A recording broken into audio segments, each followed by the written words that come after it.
So from time to time, I'm lucky enough to have people that I immensely respect and people that come in, when as you're growing. I started in business when I was 24. I was waiting tables in a country club. I worked for, one of the biggest golfers in the world. Most people won't know his name now. It's the Tiger Woods of that day, a guy named Ben Hogan. I ended up waiting tables in a country club in Fort Worth, Texas. And I had a friend of mine that worked with me, and he got me to go to something called LifeSpring, where you kind of got out of your own head. I grew up thinking you had to go to school, you had to get a good education, all these things. My mom graduated high school in 3 years, college in 3 years. I always tell people I didn't get any of that smart blood because I'm adopted, but I ended up finding a place for myself. I lived in Fort Worth, Texas. One of my friends invited me to go to a meeting, and I didn't know anything about network marketing. Some of you know what it is. It's network marketing. They call it pyramid. They call it, Amway back in the day. Now there's all kinds of different ones. I didn't know anything about it. But I went into a meeting. I saw a guy with a video who talked about how it doesn't matter where you came from, matters where you want to go, all these motivational things that I had never heard of. And then I went back home, talked to my parents. They tried to talk me out of it. I bought a bunch of products. And back then, it was like most companies were schlepping either water filtration, diet pills, cleaning products. And we were in a company that was all environmentally conscious. And I'm telling you right now, there's a lot of things I learned that weren't great in that industry, but I would never be where I am today without that industry. And so I bought a bunch of products, and my marketing experience at the time was zero. Like, I waited tables in a country club. It wasn't hard. I didn't have to sell much. People showed up, they wanted food. I didn't have to sell anything to them. And so I walked into an office after 6 months, and up until that point, my greatest idea for marketing was I bought $5,000 worth of these weight loss cleaning products, hair care, skin care, and I was having a birthday. And at 23 years old, had the bright idea. I was going to have all these friends over to my house. We were going to have a keg party and drink and party, and I was going to put up all my products, and people were just going to buy them. Well, at the end of the night, the products were gone, about 80% of them, but nobody had bought them. They took them home, and so I was very frustrated. I didn't understand. I thought I was going to do it my own way. I walked into an office in Fort Worth, Texas, right off of I-30, close to some of the parks and things down there in the zoo. And I walked in, and the gentleman that's to my left now was one of the people running those offices. And I was extremely blessed to walk into an office that had some of the greatest leadership in the whole company. And at that time, now 25 or 30 years later, I find out that he wasn't that much older. He was a year older than me. But at the time, I thought he had the nice suits. He knew how to tie a tie. One of the guys that walked in the bathroom one time, and I was so nervous and scared. I had one suit and a couple of ties. I didn't even know how to tie a tie. I had other guys tie it, and then I would untie it and put it back on. I was in the bathroom one time, and a guy named Darren Epps, this is Darren Scott, but Darren Epps was in the bathroom, and I was so nervous. I wanted to be like these guys so bad because I thought they had everything going for them, and they could speak in front of people. And I said, Darren, someday I want you to be able to teach me how to tie a tie like yours. And he goes, not with that piece of crap, and turned around and walked out. And that made me mad at the time, but it also motivated me. And so I had there were a couple of people in that office.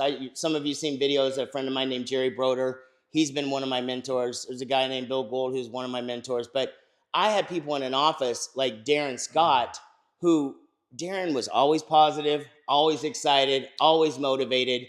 And over the years, we've kind of kept in touch here and there. And he's watched what I've done. I've watched what he's done.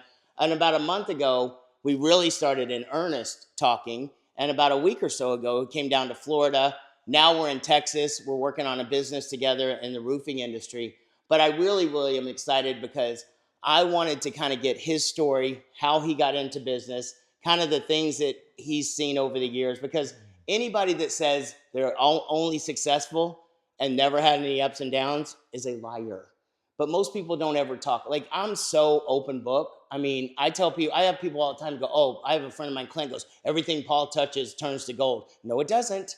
I promise you it doesn't. I've had more failures than I've ever had things that hit, but I'm very resilient. All the things that we learned, I actually believed. I was doing this the other day. I bought all the crap that we talked about. So I would love for you to tell a little bit of your story, where you came from, your family, like, And just to let you know how much I respect you is, you know, I had a point in, and I'm not going to go into the whole story, but there was a point in my career that I was going to quit.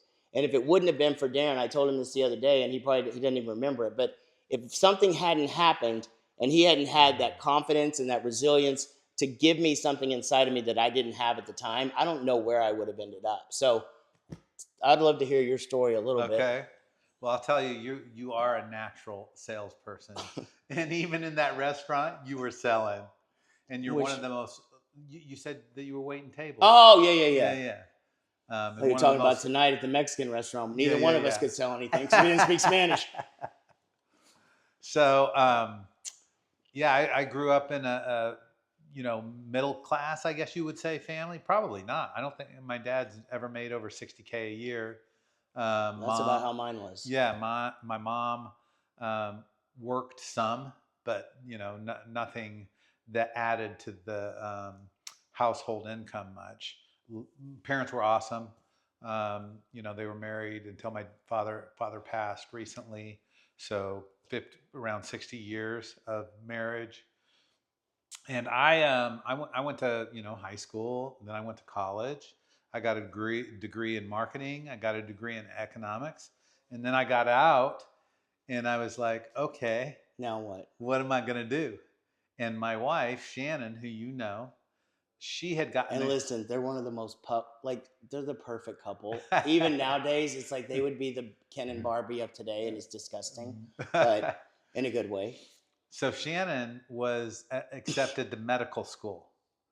So true story, I was like, okay, we can get student loans for your medical school.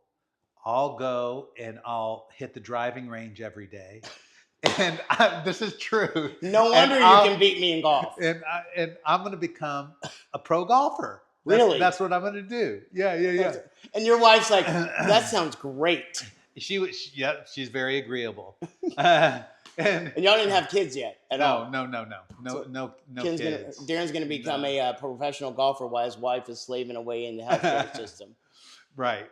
That's exactly right. So, one thing that I remember, because I didn't know what I was going to do, is I had heard of this company called Herbalife, right? And I saw, some success stories and stuff. And I remember thinking to myself, man, I wish I was just really overweight and I could use the Herbalife stuff and develop, have a button that said lose weight now, ask me how. And develop my own story and kill it like I saw a couple other people. And then y'all were where? Where were y'all? Spokane, living? Washington. Okay. So we were not. That's how you and Jerry knew each other then, Broder. No, St. Louis, Missouri. Oh, but he's from Spokane too. Is he? Yes. No. He started in Spokane and went. So y'all met in Missouri. And Michelle were in St. Missouri. Louis office. Okay. Yeah. And so Shannon and I weren't married yet. We were, at my parents' house when I first saw the company. And so my roommate from college called me and told me to come to this meeting. Do I know him? In Spokane, Ron Fleck. You don't. But it was Skip Meyer that I was going to see. Right. Super nice, clean cut guy. Was that NS? Was that first? That was all the way into EQ? Yeah. Okay. And so I went to this meeting, and man, I was sold hard. Right off the bat, I was like, what? You can do this? I can get other people involved? Yeah, all I've got to do is do this. Yeah. And the system made sense, getting a ton of people rather than 100% of your own efforts. 1% of 100 people is 100% of our own. Yeah. All of that stuff. And so we started, and first month took off and did okay. And we went to this training. The first real training that we went to was Journey. Oh shoot, the week-long thing. Yeah. Where was it? Was it in Scottsdale? Southern California. So that was probably the one or two before I ever. Yeah. So it was very mind blowing. College education in itself, like 100%. you said, I never went to college. That was Yeah. my college. Yeah. And better than college. Right. Because when you learn about people, you learn about, how to motivate people. Personalities and I was a single parent by myself for 10 years. Yeah. I don't think I could have done that if I didn't understand my son's personality. Right. When he was changing, when things were different, when he was acting like this personality or that, and how to do. So these things were, like you're saying, were life altering for me. Yeah. I mean, I grew up in church, Yeah. grew up in school, never learned any of this stuff. Right. Even you went to college and probably didn't. Marketing degree, No. never. A marketing degree is supposed to be how to sell, right? Essentially, marketing, branding, right? Yeah. I mean, not really. Oh, well, what is a marketing degree? Marketing teaches you how to market, but not sell. And so it should be one and the same, but Right. it isn't. And my marketing professors were like, Never had a never went and did a business. 70 years old. They got out of college. They started teaching it. They had the back then. It was it wasn't even on a computer. It was like a slide projector thing With the little pieces of plastic. Yeah, they put underneath it. that they wrote on and stuff. Oh my God. It was bad. So anyway, so that's how we got started. To get to college though, because I had to pay my own college education, I laid carpet. And so I learned a trade early on when I was young, and I saw these guys out there laying carpet. I was like an apprentice to start with, Right. when I was in high school. And so I saw what they did, and I was like, I can do that. So I just, learned how to lay carpet. And what I never understood is when they got, these big jobs, Right. they could go out and they could make, $300-400 a day. But when they did that, they would only work 2 days, 3 days a week. And I was like, what? Because they would get satisfied? Yeah. And they would go and they would, drink or whatever. And so, man, I annihilated the carpet. I did office jobs through the night, a big commercial. Because you had drive and ambition and the need. I had to pay my own college education, right? So you did this while you were in college? Yeah. I did it over the summers mostly. Right. So I did it over the summers. Saved up money and then paid for all my college. Yeah. So Equinox, I don't know if you want me to talk about the debacle of Equinox I think it's all matters. Yeah. I mean, because it all is a part of who we became. Yeah. So I love the company. I love the products, actually. They were amazing. We were so ahead of our time, I think it wasn't even funny. Always been into clean water, clean I know. products, I don't even like talking to you now how healthy you want me to become. But Darren's like, we're going to do this. We're going to go for a walk at 6 a.m. Oh, okay, yay. But think about how we used to say, one day people are going to be paying more for a gallon of water than they are gas. I mean, I can still remember the things we would say. Evian, it's naive backwards. There's 4 liters in a gallon. A liter is like $2, $3 a gallon. The reason why they don't sell in a gallon because it'd be $8 a gallon. Nobody would pay that. I mean, but it's all true. Yeah. And now the water aisle in a store is bigger than the soda aisle. Yeah. Which is actually good, but yes, but still, it's wild that's where it is. Yeah, it's incredible the opportunity, and even now, everyone should have a water filter and should anyway. Right. So we're about to start selling water filters again. I can feel it. So I really enjoyed the company. I enjoyed being around people like yourself, and everyone in the company. Learned a ton of skills. Became a trainer, one of the 19 trainers of the companies, which I always felt kind of out of place. Because one, I'm married. It was kind of that's a hard life. Playful, yeah. I was single and loved. I wanted to be who they were. But even no matter what the bad stuff, I look at the positives that come out of it. For sure. So many people I know never utilized that stuff outside of it. Like with me, every business I've done ever since then has utilized every one of those skills. Yeah. Every single skill. Everything in life does. But so many of those people, I felt like they didn't really grasp. There was hundreds of thousands of people that got into it. I think there's a small percentage, just like probably anything in life, that never really believed it. Right. I believed every part of it. And even to this day, I still believe it. Yeah. It's like when I get up in the morning, I mean, I don't have a great day every single day. Yeah. And I'm more of a realist, and I Yeah. I was under the ether back then. Yeah. You Yeah. know, Yeah. I was, Yeah. oh, everything's just going to be great. I mean, Yeah. I was living in a house with 6 guys at one point, but Yeah. it was the best time of my entire life. I got to travel. I got to speak. I learned how to become a speaker because we were doing 8 presentations a week. Yeah. You know, there's that thing where they talk about, do you do something for 10,000 hours and you get good at You're it? an expert. We did it. Yeah. I mean, I did. Another thing I was going to tell you is in our office we were in Fort Worth, one of the greatest times of my whole life. I was doing briefings and I was getting better. And I mean, I used to write the pay plan on the board. I'd write it on napkins. I'd watch, and I'd sit through thousands of them. And you know Brian Williams. Yeah. So our mentor used to talk about us, if you get a chance to get in a car with a mentor or something like that, take it. Well, Brian Williams was going over to Shreveport, Louisiana every Thursday night, and he was opening an office over there. And he'd go do a meeting and come back. He'd drive over 3 hours with one of his people and drive back. And so I started going, you know what? I'm going to go with him. If I can get this guy in a car for 3 hours. Now, I wouldn't say that, I mean, on the way back, it was a lot more drinking than there was on the way there. But like, I would beg him, let me do a briefing. Let me do it. I've been practicing. Darren, just Brian, let me do it. Let me do it. And one day I remember, and this is one of the questions I wanted to ask you, is like if you were a natural, but I'll tell you why I'm asking that is I begged him. And there was like, we went to this little bitty tiny office in Shreveport, Louisiana.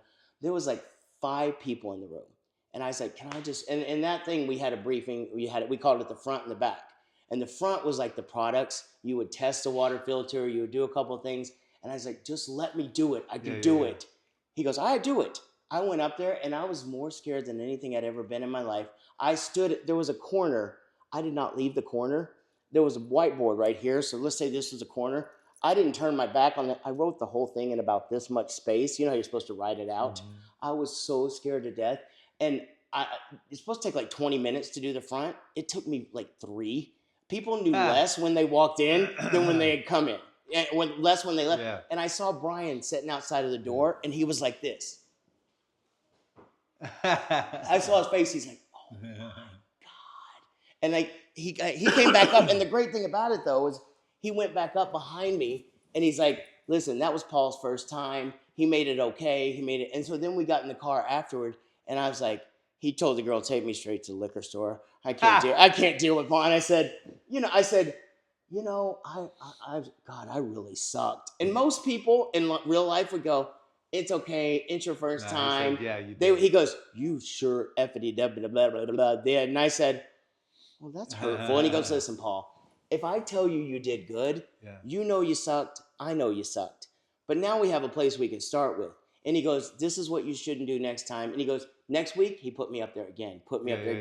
A couple of months later, now I'm back in Fort Worth and I'm with the big dogs. You, Darren Epps, Tammy Wolf. Yeah. There was a really clean cut sales car guy. I can't remember his name, but there was Jerry Broder, Darren Epps and them had left. So we had a vote in the office to see who did the best.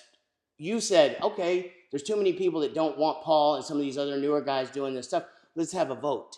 And I have never been so happy because, of course, you weren't in the vote because you were running the office. Yeah. You were the best no matter what. There was Jerry Broder, then me, and then this guy named Calvin. Oh, I was so happy he came to me. And I was like, this guy was a car sales guy. And I'm like, somebody who a month and a half ago was scared writing everything, a guy saying, oh, my God, and now I'm one of the best speakers in this office.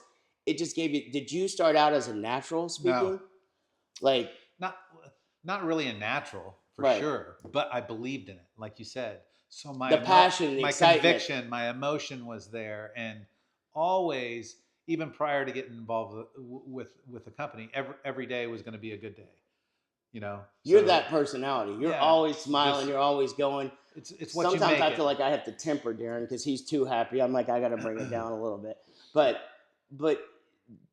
so after getting out of it, So you weren't a natural, but you just did. You think it's because you did it so many times, you got good at it? Yeah. It was something that came faster than I expected because we had a system, right? And we knew, you're going to do this step, and then you turn it over to somebody, and then somebody else got it better.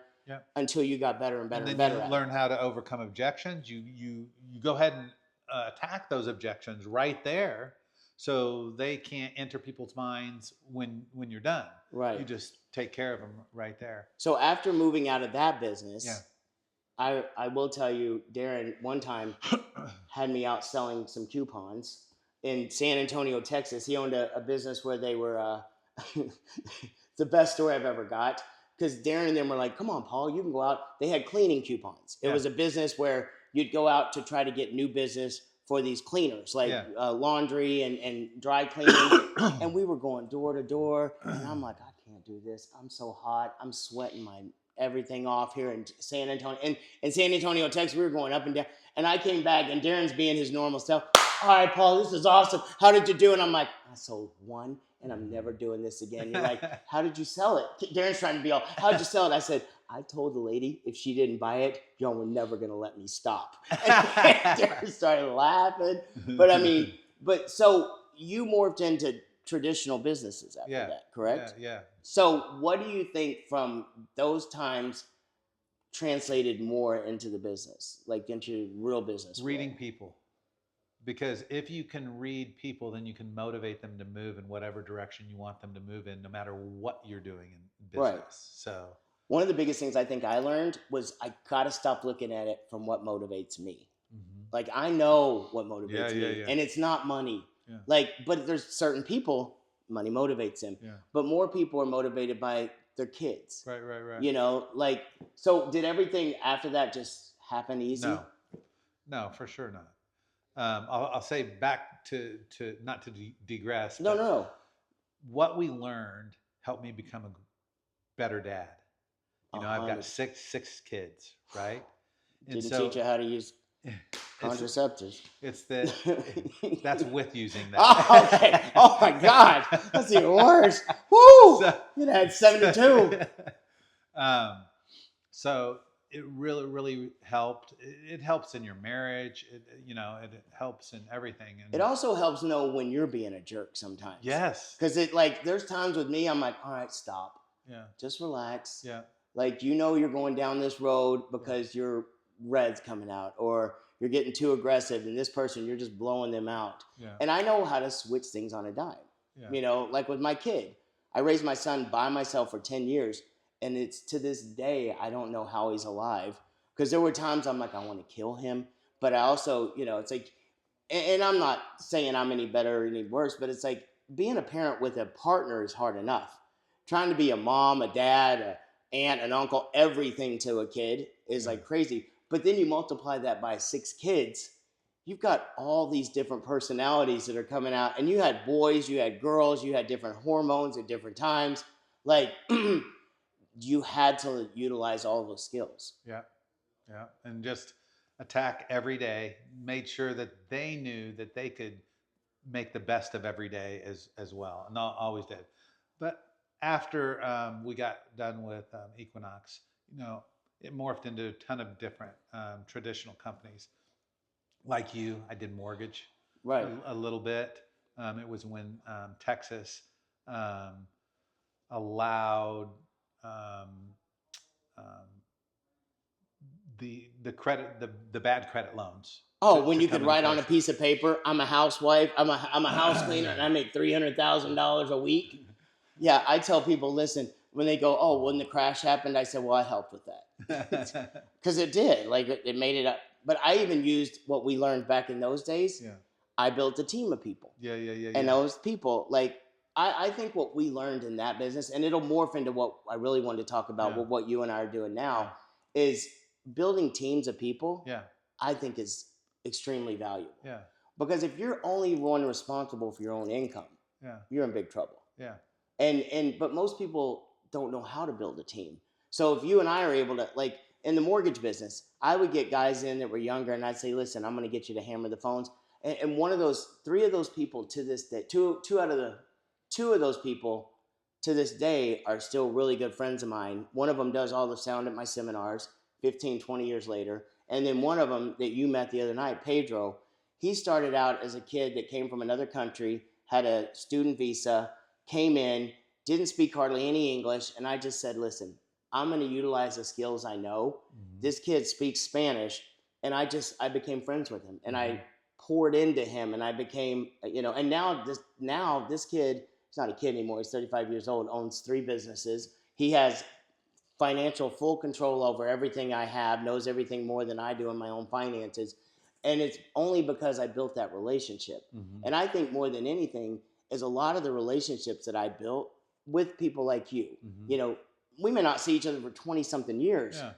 but we flow right back into it Yeah. because of what we learned. Yeah. So what do you think, like, over the last 20 years Mm-hmm. has been the greatest and the worst of your life?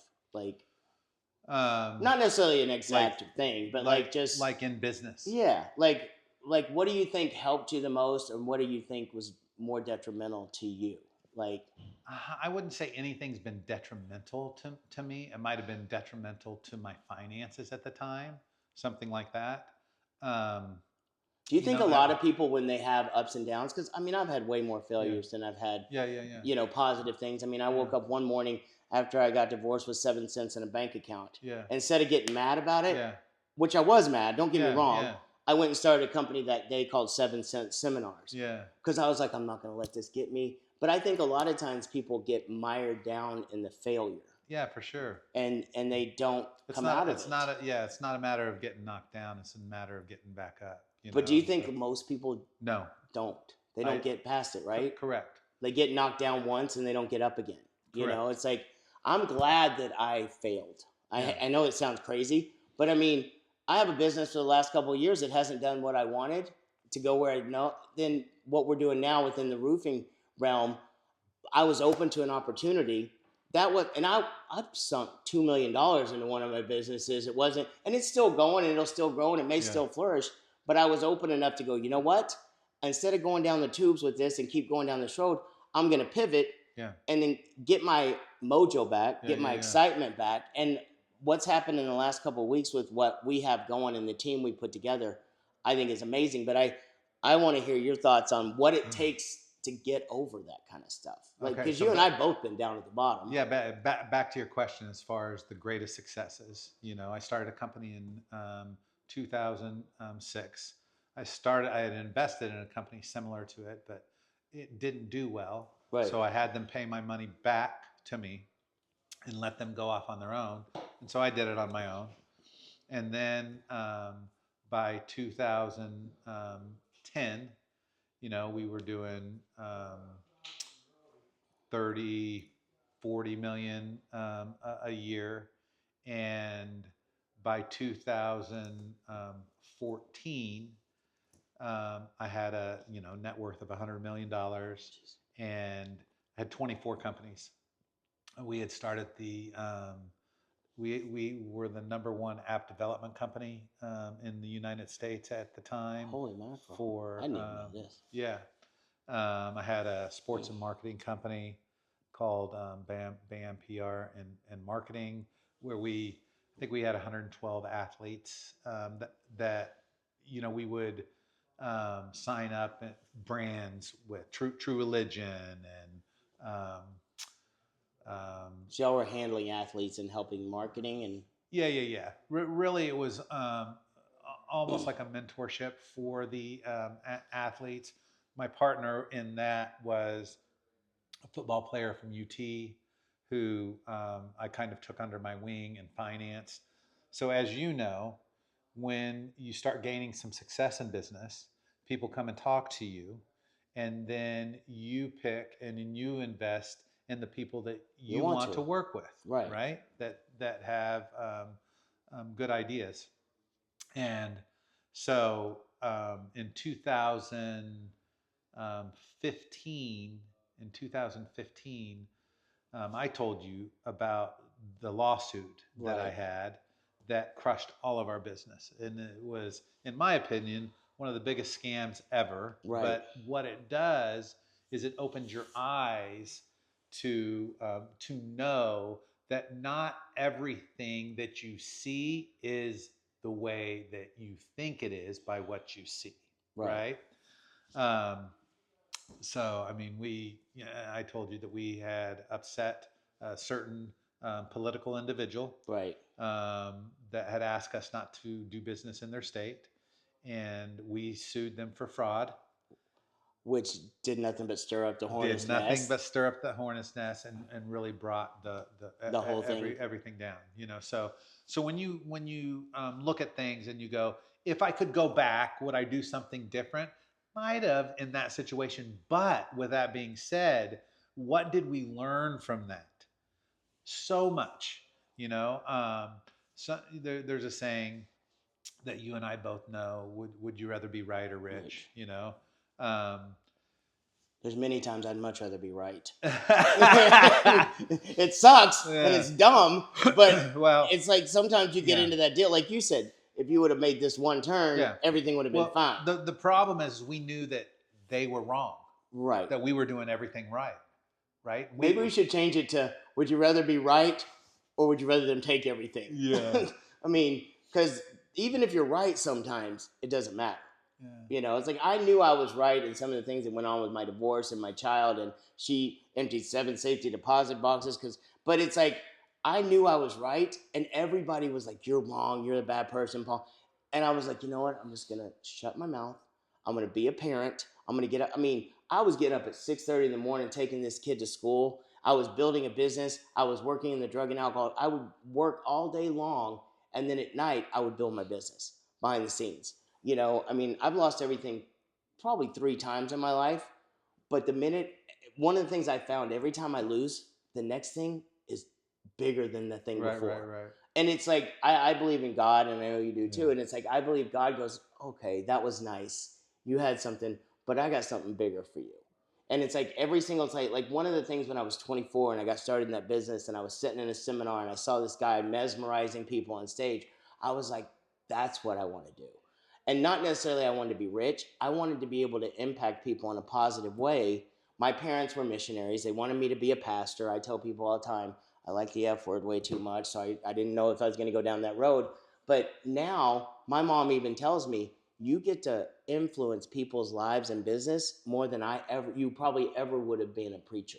Because most people that go to church are there because they're already a part of it. He goes, you get to influence people in a way by your Christianity, your testimony, that you weren't always the greatest, you know, individual. You didn't show it. You didn't live your testimony. But now you get to, like, we're in the roofing business now. And it's like, I'm around some of these guys that I think I can say some bad words. Holy mackerel. Like some of these guys. But it's like, I look at that and go, you know what? We can influence those people. You know, we can not only help them make money, but we can also, by being around them and not judging them and not acting like I'm better than them, like, you know, go out and help. So I mean, that's what I really look at and go, I fell, but I keep getting up. And every time I do, God gives me something better in its place. And I think you probably feel the Yeah, same for way. sure. And I would say that, when we started talking about this, I'm retired, right? Right. Um, and wasn't sure if I was going to do something again, or what I was going to do, or whatever. And I've always liked you. And what I said to you is, I said, you know, I want to help people. We want to help people. Want to work with people that we like.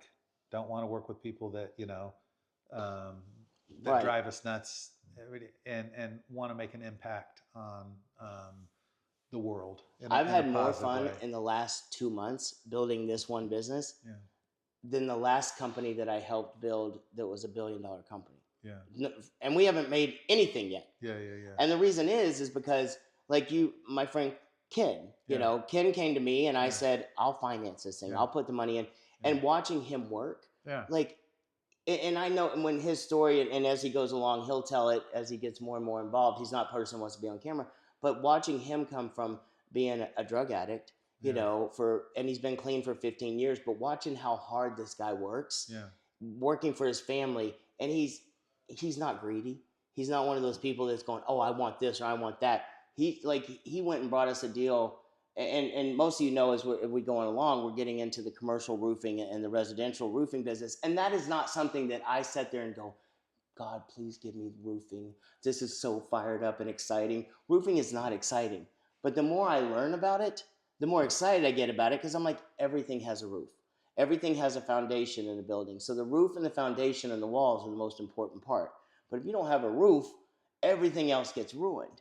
And it's like, I start seeing there's a lot of money involved in it. And it's like, okay, if we can utilize what you and I know how to do and not have to, like the last company I built, we utilized network marketing. Right. You know, nobody bought anything. Nobody had to go buy some shampoo. Nobody did any of that stuff. Nobody had to pay to get involved. I think the business has evolved over the years. I still think some people are still doing it the antiquated way, but I think it's the most pure form of referral marketing is the most pure form of marketing.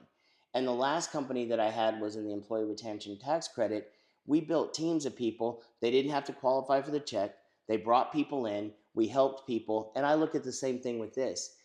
The roofing business, from what I've heard, I don't know a ton about it, but it can be very scammy. You can have people that get your money and then never show up to do the work. And there's some states that don't even require you to have a license to be a roofer in it. And so I looked at it going, you know, I got Ken, and then you were coming out to talk to me about another business. And you and I started talking, and I was like going to get you on the phone with some of my other people. And you're like, no, let's do this. And so, and I think that God puts the right people together at the right time. And then my other partner, Clint, that you'll meet tonight, Clint's got a TV show, and he's one of the best Christians I know. He and I have been involved in business and known each other for 20 plus years. But it's like the synergy that we have right now going, and you and I, when you don't have somebody that knows what you know, it's a little harder. Right. You know, these guys trust me when it comes to building the teams and things like that. Now they know the roofing, they know the construction. The great thing about you is you've been involved in that world too. I know marketing, sales, motivation, training, videos, social media. I know all those things. But if we were going to build a roofing company and I was going to run it, ain't nobody getting a roof put on because I'm not carrying shingles. I can carry myself. You still find the right person. But we got lucky. Yeah. But not even lucky. I think people are drawn Things together. happen for a reason. And it's named Revolution Roofing because, I mean, I have a tattoo here that says Revo. And about 4 years ago, I started another company called Revo Rideshare. And I started realizing that one of the things our mentor said, I remember from a video, was this is a silent revolution.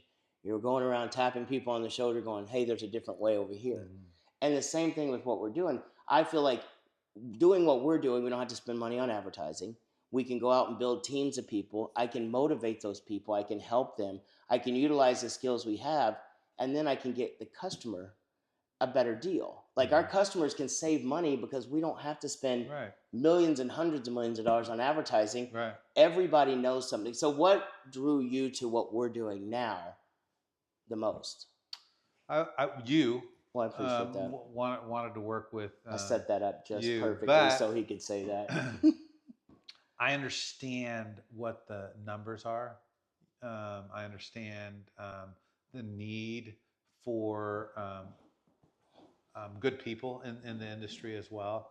But in the commercial roofing industry, there's so much opportunity throughout, the United States. I don't know where you live, but where I live, just flying into DFW the other day, I took a picture outside of the window and I counted 42 roofs. There's hundreds and hundreds. I mean, I'm like, these buildings are going up that are like empty, right? Right. 1,000,000 square feet, every one of them, all over the place. Right. And so then when we were talking about it, I was telling you about some of my friends, that have businesses. One that's, does 80% of the automation for Amazon. Throughout the United States, all of those buildings, right? Right. So then you start thinking about those things like, who do I know? Who do I know? The answer to your question is I think there's value there. I've seen it. I know it's doable. And if you have the right infrastructure as far as people, it makes it a lot easier, like we were taught, keep it simple, stupid, right? So you have the guys that know how to do the work. Yeah. I listen to them talk and it's like my head hurts. Yeah. They're talking about membranes and this, but it's like, it makes me confident because most of these guys have all been in this 15, 20 years. Yeah. They understand the good, They understand the bad, they understand the ugly, Yeah. but they also want to do it right. Right. You know, and then having people like us that we can go out and get people that don't. One of the things I learned the most from our mentor is in the beginning, I didn't know how to speak in front of people. Yeah. I didn't know how to talk. I didn't know anything about water filters. I didn't know anything, but I knew how to bring people. Yeah. I knew how to go, hey, come listen to this guy. Hey, come meet these people. Come meet Darren in the office. And then Darren would sit down and talk to them for me and do a meeting. And the same thing, like what you and I are going to put together, I think is going to take all the things we've learned from everything we've done and not only get to make money from it, but also the personal development is more than anything I've ever learned. Right. Like when I was 24, I've written 2 books now. Yeah. I couldn't read a book at 24. Like, I mean, maybe I'm a little bit facetious, but it's like, I was never that person that goes, man, someday I'm going to write a book. I mean, I barely got out of high school. I failed Algebra 1 twice. Yeah. You know, I mean, I had the worst thing, but now it's like, I love learning. I love them. And another thing, and I want your feelings on this, is nowadays so many people are scared of AI. Yeah. So many people are scared of robots and yeah. With what we're doing, that's not going away. No, that's what I was going to say. So there might be systems that get better as far as installation and things it'll enhance it. It'll enhance it. But no, that's one thing that, kept on reverbing in my head. This is kind of a AI proof industry. And for people like you're talking about, one contact, one roof can change their life. I posted that on our Facebook today that one person knew somebody who got us into a data center, which is 5 miles long, a mile wide, and it's business for the next 3 years. Yeah. Like, and we got to go in there and do a good job. Right. We've got to make sure that we keep it, but it can turn into something for that. I looked at the numbers. When I do numbers, like I'm going to do a presentation tonight at 8:00 for new people with our company, and I always use the number of 500,000. The average roof in the roofing business, and these are real numbers, not stuff I made up, $500,000 roof. The average profit is around 25% after net. So if we take 10% of that on 125,000, all somebody does is bring us a lead. Mm-hmm. We'll take our people, go out and do the estimation. We'll go out and do everything else. You get to lean on Darren, get to lean on myself, other partners of ours. We have a guy, Clint Robertson, who has he's had a national TV show on HGTV, and then now he's got one that's going global called Building Boise, and I just got named an executive producer on his show, and I'm like, I don't even know what that is, but it's like all these things come together if you'll lean on us, utilize our talents, and then you can go out and make money until you become that person that now you get to turn around and help people. That's what makes me the most excited, is now it's not about money for me. I mean, I can tell you, and you've been around me enough, I can waste a lot of money really quick, but it's not about the money. It's about the legacy that I can leave for my kid. Mm-hmm. My son, is now at that point at 23. Your kids were probably perfect. Mine was not so much. But from 17 to 23, I wanted to kill him. Yeah, but that's all adult kids. I know, but I didn't. Try multiply that by 6. Yeah. Oh, good Lord! I don't know how you're not on math. Yeah. But like now it's fun because you get to see your kid. Start. My son is start doing things that I never thought. Yeah. And my parents had the same thing. I got kicked out when I was 17 years old. My mom says kicked out. My mom says I moved out. I said, come on, lady. I didn't live there anymore. But I didn't want to live by their rules. But thank goodness I found the guy that we found. Yeah. And even to this day, I still have conversations with him. I still talk to him. Yeah. And there's things I didn't like that I learned. Sure. But the main core things of Crux is if it wouldn't have been for that guy in that business, I wouldn't be who I am today. And if I hadn't met people like you, and at 55 years old, it's like I feel like you and I can go out and build a massive group of people who are well-financed, who are able to go out and do great things for a lot of different people. I mean, I look at this and go, okay, what if we can take the roofing business and go build buildings for underprivileged, build buildings. It's going to morph into so many different things. And it's not just roofing. No. We can do home renovation. We can do apartment interior complexes. Design, all kinds of different things. And it's in a business that I think most people are scared right now. And I'm more excited than I've been in 10 years. The last business I had, I knew it had a shelf life. Every business that I've had, I kind of knew it had a shelf life. The gold business, the mortgage business, I knew it was going to have ups and downs. With what we're doing, it's not just new construction, it's old construction, stuff that's going to have wear and tear. But it's also when you have natural disasters, not that we want them, but when you have a hurricane, you have a tornado, you have hail, you have wind, you have snow. And you have foolproof business. I mean, yeah. But really, the way that I see this is that, yeah, we're starting, right? And we've got this great story. Well, you know how it is. If you don't have that first story, it makes it 10 times easier for the people to talk about it because you guys are just starting. Right. But now we have this story, and it's not just a story, it's an incredible story. One of the biggest type of buildings that you could possibly. And it's so fitting Yeah. that it's in a data center, Yeah. building something that people know all about. Yeah.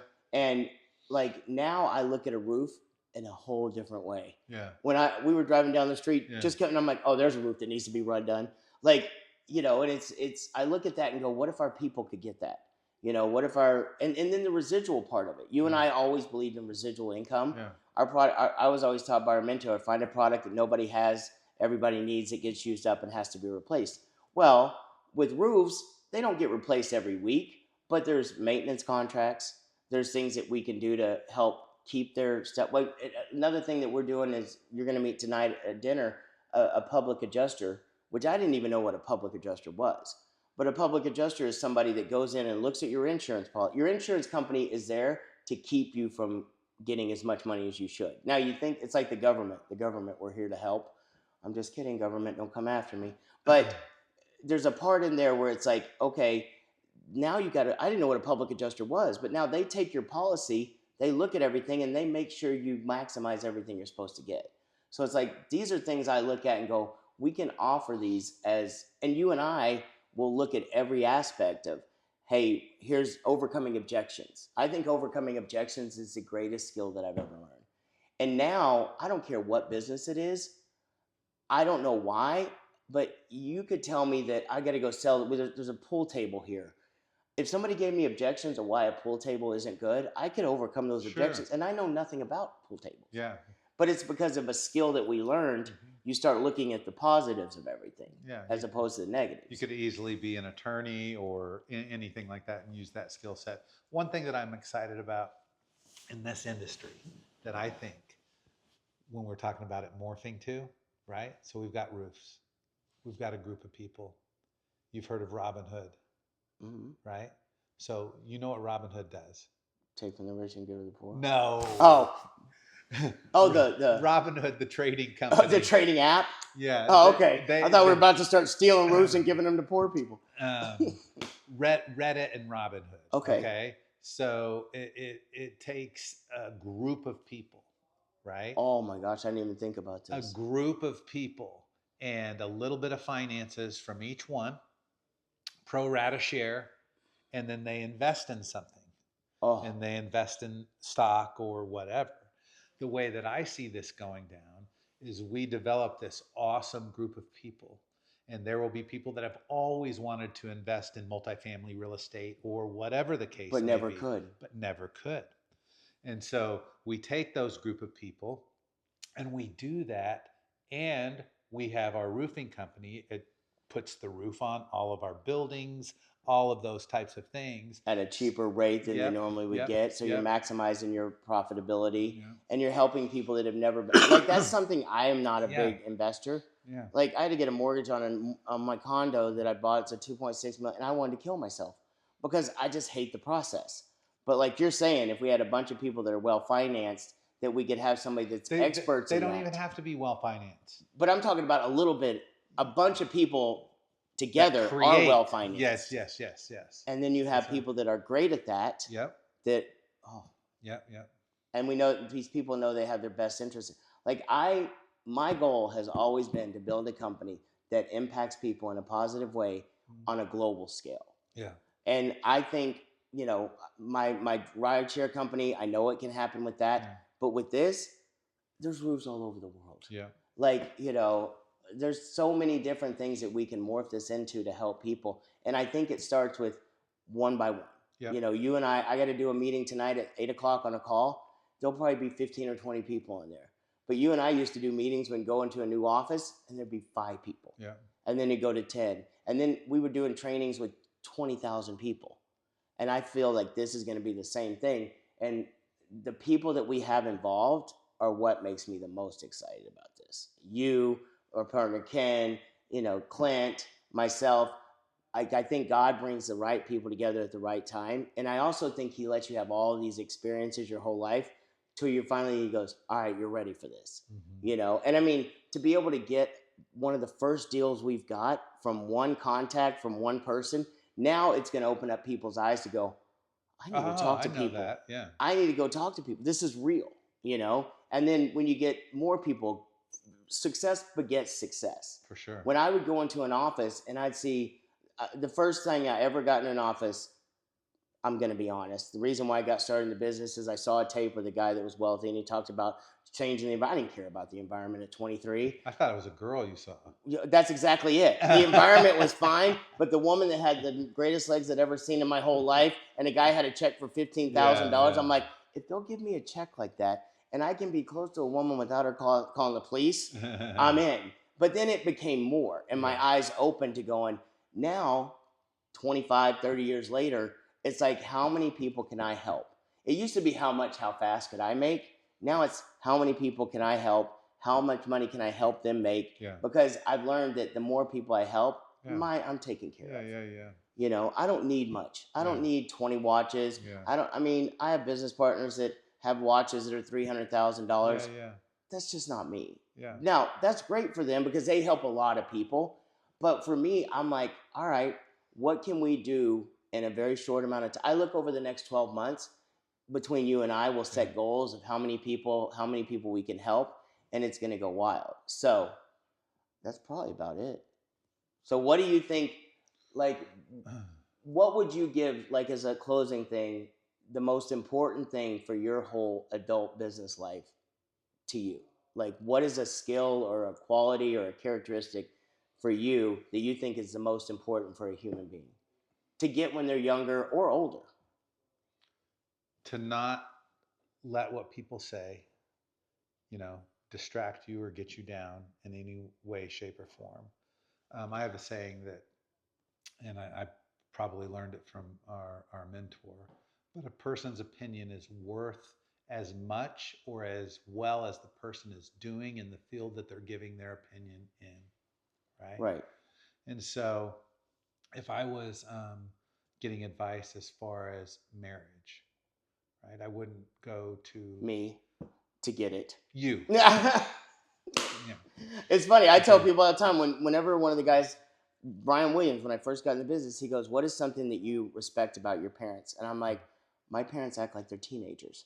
Like, it makes me want to throw up. But my parents love each other. They're devoted to each other. If there's one thing I could have, and I've never gotten that completely yet, is that love that a husband and wife have for each other. He goes, so you really respect that? I said, yeah. He goes, but when it comes to finances, can you follow that? And I said, no.